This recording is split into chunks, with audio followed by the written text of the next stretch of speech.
Hi students, I am Aruna. Today our topic is Rolle's law. So first, what is the meaning of Rolle's law? First నేను ఒక closure container తీసుకున్నాను. ఈ closure కంటైనర్లో ఒక solvent తీసుకున్నాను. ఈ solvent ఏ నేచర్లో ఉండాలట? వోల్టైల్ నేచర్లో ఉండాలంట. What is the meaning of volatile? ఈ liquid which easily evaporates at room temperature. ఏ లిక్విడ్ అయితే రూమ్ టెంపరేచర్ దగ్గర ఈజీగా ఎవాపరేట్ అవుతుందో ఆ లిక్విడ్ని వోల్టైల్ నేచర్లో ఉందని చెప్తాము. వోల్టైల్ లిక్విడ్ అని చెప్తాము. సపోజ్ ఇక్కడ నేను తీసుకున్న సాల్వెంట్ వోల్టైల్ నేచర్లో ఉందంట. అర్థమవుతుందా? సో ఇప్పుడు నేను ఈ క్లోజర్ కంటైనర్ని కొంచెం హీట్ ఇచ్చాను, హీట్ అప్లై చేశాను. హీట్ అప్లై చేసినప్పుడు ఈ సర్ఫేస్ మీద ఉన్న సాల్వెంట్ మాలిక్యూల్స్ వ్యాపరైజ్ అవ్వటం స్టార్ట్ అవుతుంది.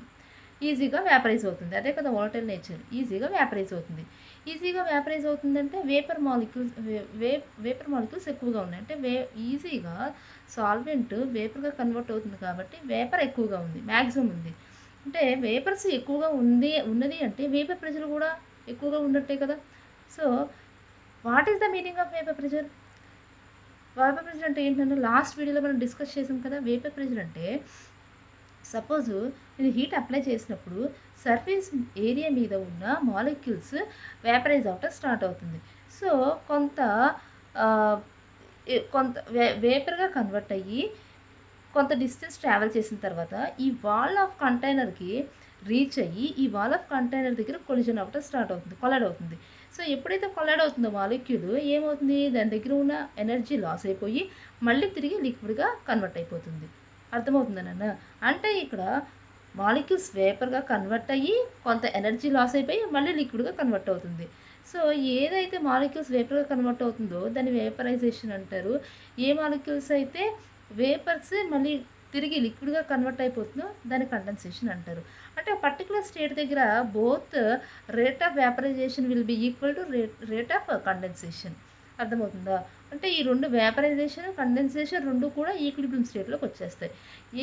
అంటే ఈక్విలిబ్రియం స్టేట్కి వచ్చిన తర్వాత ఈక్విలిబ్రియం స్టేట్లోకి వచ్చినప్పుడు ఈ వేపర్ మాలిక్యూల్స్ ఉంటాయి కదా, పైన ఉన్న వేపర్ మాలిక్యూల్స్ ఏవైతే ఉన్నాయో అవి సర్ఫేస్ ఏరియా అంటే లిక్విడ్ సర్ఫేస్ ఏరియా మీద ఎగ్జర్ట్ చేసే ప్రెషర్నే వేపర్ ప్రెషర్ అంటారు. అర్థమవుతుందన్న? ఈక్విలిబ్రియం స్టేట్లోకి రావాలి. ఈక్విలిబ్రియం స్టేట్లోకి వచ్చినప్పుడు వేపర్స్ ఈ లిక్విడ్ సర్ఫేస్ ఏరియా మీద ఎగ్జర్ట్ చేసే ప్రెషర్ని వేపర్ ప్రెషర్ అంటారు. సో ఇక్కడ మనం తీసుకున్న ప్యూర్ సాల్వెంట్కి వేపర్ ప్రెషర్ P0 అనుకున్నాము.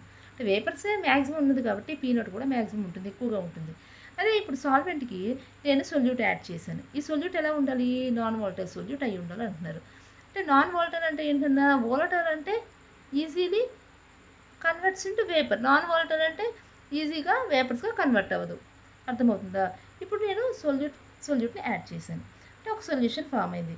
ఇప్పుడు ఈ సొల్యూట్ మాలిక్యూల్స్ ఏమవుతున్నాయంటే సాల్వెంట్ మాలిక్యూల్స్ రీప్లేస్ చేసి సొల్యూట్ మాలిక్యూల్స్ వెళ్ళి ఈ సాల్వెంట్ మాలిక్యూల్స్లో రీప్లేస్ చేసి దాని ప్లేస్లో సొల్యూట్ మాలిక్యూల్స్ వెళ్ళి యాడ్ అవుతున్నాయి. అర్థమవుతుందా? మధ్యలో సొల్యూట్ మాలిక్యూల్స్ అనేవి యాడ్ అవుతున్నాయి. అంటే ఇప్పుడు సాల్వెంట్ మాలిక్యూల్ సర్ఫేస్ మీద సాల్వెంట్ ఉంటుంది, సొల్యూట్ ఉంటుంది. అర్థమవుతుందా? కానీ సొల్యూట్ ఏంటమ్మా, నాన్ వాల్టైల్ అంటే ఈజీగా ఎవాపరేట్ అవ్వదు. ఓన్లీ సాల్వెంట్ మాలిక్యూల్స్ మాత్రమే ఈజీగా ఎవాపరేట్ అవుతున్నాయి. అంటే ఇప్పుడు సాల్వెంట్ మాలిక్యూల్స్ వేపరైజేషన్ ఏమవుతుంది, డిక్రీజ్ అయిపోతుంది కంపేర్ టు ప్యూర్ సాల్వెంట్. అర్థమవుతుందా? సో టోటల్గా వేపర్ ప్రెషర్ ఆఫ్ సొల్యూషన్ ఏమవుతుందన్నా డిక్రీజ్ అవుతుంది. సో వేపర్ ప్రెషర్ ఆఫ్ సొల్యూషన్ని P అంటాము, వేపర్ ప్రెషర్ ఆఫ్ ప్యూర్ సాల్వెంట్ని P0 అంటాము. అంటే వేపర్ ప్రెషర్ ఆఫ్ సొల్యూషన్ ఏమవుతుంది, డిక్రీజ్ అవుతుంది compare to vapour pressure of pure solvent. Decrease అవుతుంది కదా, అంటే తగ్గిపోయింది. దాన్ని ఏమంటారు అంటే లోవరింగ్. అంటే ఏమైంది, తగ్గుదల కనిపిస్తుంది. లోవరింగ్ ఆఫ్ వేపర్ ప్రెషర్లో తగ్గుదల కనిపిస్తుంది. అర్థమవుతుందా? Lowering of vapour pressure is equal to P0 minus P. P0 అంటే vapour pressure of pure solvent minus P vapour pressure of solution. ఇది కదా తక్కువగా ఉంది, ఇది ఎక్కువగా ఉంది కాబట్టి P0 మైనస్ P. ఎంత తగ్గిందమ్మా? ఎంత తగ్గుదల కనిపిస్తుంది? వేపర్ ప్రెషర్లో ఎంత తగ్గుదల కనిపిస్తుందంటే బై P0 చేస్తే మనకి ఎంత తగ్గుదల కనిపిస్తుంది తెలుస్తుంది. దాన్నే ఏమంటారు అంటే relative lowering of vapour pressure అంటారు. సో ఈ రిలేటివ్ లోవరింగ్ ఆఫ్ వేపర్ ప్రెషర్ని బేస్ చేసుకొని మనకి రౌల్స్ టూ స్టేట్మెంట్స్ ఇస్తున్నాడు. రౌల్స్ అనేది ఒక సైంటిస్ట్ నేమ్ అన్న. రౌల్ట్ అనేది ఒక సైంటిస్ట్ నేమ్. ఆయన ఒక స్టేట్మెంట్ ఇచ్చాడు, టూ స్టేట్మెంట్స్ ఇచ్చాడు. ఏంటి అది అంటే మనం తీసుకునే సొల్యూషన్ ఏ సొల్యూషను?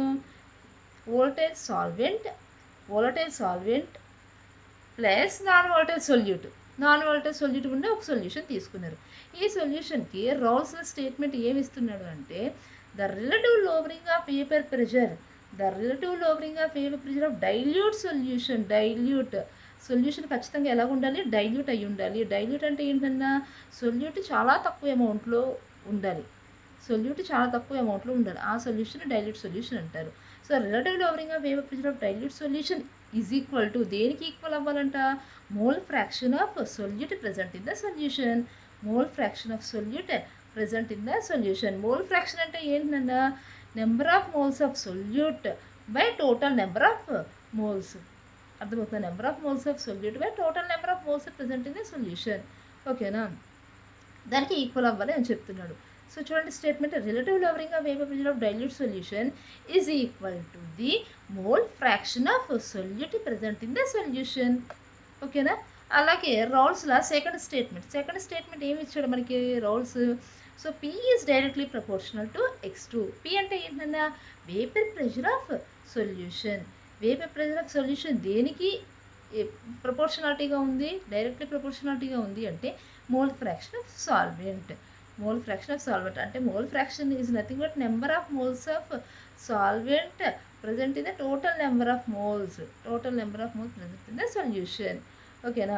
అంటే ఇక్కడ మోల్ ఫ్రాక్షన్ ఇంక్రీజ్ అవుతుంది అంటే వేపర్ ప్రెషర్ సొల్యూషన్ కూడా ఇంక్రీజ్ అవుతుంది కదమ్మా. సో మోల్ ఫ్రాక్షన్ అంటే నెంబర్ ఆఫ్ సాల్వెంట్ ఇంక్రీజ్ అయింది అనుకో, సొల్యూషన్లో, అప్పుడు వేపర్ ప్రెషర్ కూడా ఇంక్రీజ్ అవుతుంది కదా, వేపర్ ప్రెషర్ సొల్యూషన్ కూడా ఇంక్రీజ్ అవుతుంది కదా. సో అదే చెప్తున్నాడు. సో ఈ ప్రపోర్షనల్ తీసేస్తే proportionality constant P0 is equal to P0 into X2. P0 అంటే ఏంటన్నా vapour pressure of pure solvent. P is equal to P0 into X2. So అదే చెప్తున్నాడు కదా సెకండ్ స్టేట్మెంట్లో కూడా. సెకండ్ స్టేట్మెంట్ ఏంటి మనకి చెప్తుంది? Vapour pressure of solution P is directly proportional to the mole fraction of solvent X2. అర్థమవుతుందన్నా? X2 అంటే X అని కాదు, జీటా అంటాము, నార్మల్గా X2 అని చెప్పుకుంటాము. అర్థమవుతుందా? ఇది Raoult's law. First statement relative lowering of vapour pressure is equal to mole fraction of solute.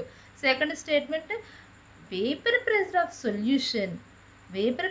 Solution is directly proportional to the mole fraction of solvent. ఓకేనా? సో అలాగే మనకి థర్డ్ స్టేట్మెంట్ కూడా ఉంది, అది నెక్స్ట్ వీడియోలో మనం డిస్కస్ చేసుకుందాము. అది గ్రాఫ్ తీసుకుని ఎక్స్ప్లెయిన్ చేద్దాము. ఓకేనా? ఈ వీడియో మీకు నచ్చినట్లయితే లైక్ చేయండి, షేర్ చేయండి, సబ్స్క్రైబ్ చేయడం మర్చిపోవద్దు. Thank you.